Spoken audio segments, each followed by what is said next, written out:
interesting images.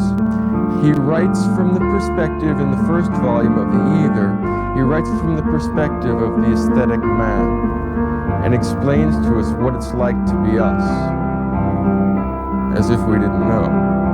And in fact, Kierkegaard thinks that we don't know.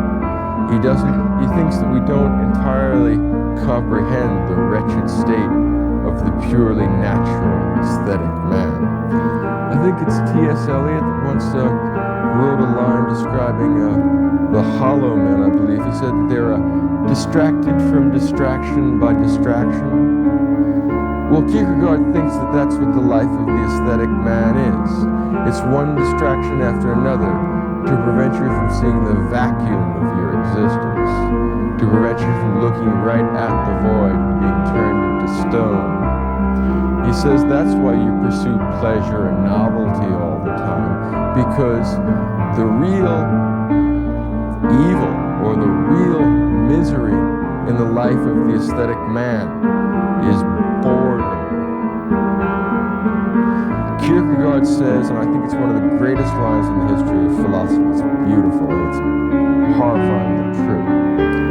He says that boredom is the root of all evil. Think about that. It's much more dangerous than money. Think about the amount of evil that is introduced into the world by people's simple desire for sensation.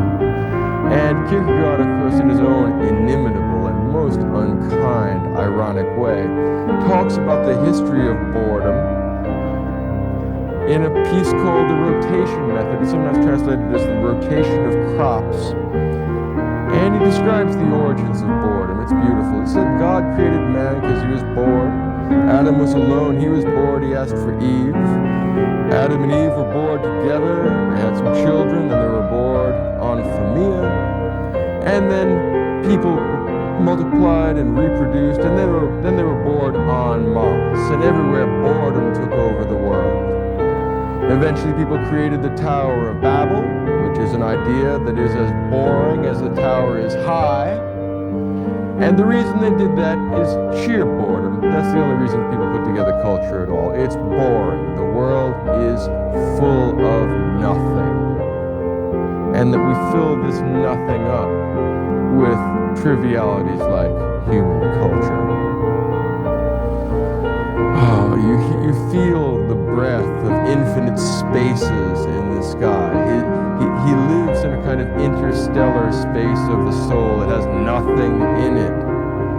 And he says, the problem is that you think that about me because I'm such a perverse writer, but in fact it's all true about you. And that's what your life amounts to. And that's what it means to make the aesthetic choice. This leads to two possible things. It leads to a continuation of it where you die on your own with a more impressive self-consciousness on the part of the aesthetic man. They choose something a little bit more stylish, a little bit more tasteful. They commit suicide. Kierkegaard believes that if anyone were to actually become conscious of what it means to be an aesthetic man, to be constantly pursuing new flavors, new tastes, new sensations, new experiences, you would just get it over with now. It's so horribly boring that the boredom would drive you just to exterminate yourself. That's the active rather than the passive form of the aesthetic man. Now, in addition to this either, and it's a grim either, before I get beyond the either, he has a very arresting image that's worthy of Nietzsche. As a matter of fact, there are few people that I would be willing to place in the same intellectual league with Nietzsche, but for simple perversity, for a simply morbid approach to the world, I would say that Kierkegaard and Nietzsche are very close. I mean, one believes in God, the other doesn't, but both are really morbid and introspective. Well, in a portion of the Ether called the Diapsalmata, he gives an image that you would expect from Nietzsche. He said, at a theater one evening, a fire broke out backstage, and one of the clowns came out onto the stage and announced to the audience that the theater was on fire. They thought it was a joke and they laughed. And he told him, no, really, the theater is on fire. You are in terrible peril. And the more he told them that, the funnier they thought it was, and the more they laughed. This is Kierkegaard's self-conception.